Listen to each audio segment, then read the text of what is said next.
नमस्कार. श्री स्वामी समर्थ. रक्षाबंधन हा भाऊ-बहिणीच्या पवित्र नात्याचा सण. प्रत्येक बहीण आपल्या भावाच्या दीर्घायुष्यासाठी रक्षाबंधनच्या दिवशी त्याच्या हातावरती रक्षासूत्र बांधून त्याच्या औक्षवण करत असते आणि आपल्या मनामध्ये देवाकडे मागणं मागत असते की माझ्या भावावरती कोणतंही संकट येऊ नये.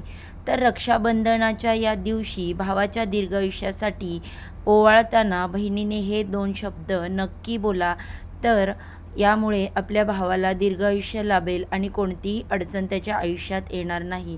तसेच पहिल्या राखीचा मान कोणाचा आहे आणि हे जे काही उपाय आहेत ते केल्यामुळे आपल्या आयुष्यातील अडचणी संपून जातील आणि आपल्या भावाला दीर्घायुष्य लाभेल. तर ही संपूर्ण माहिती मी माझ्या यूट्यूब चॅनेलवरती अपलोड केलेली आहे.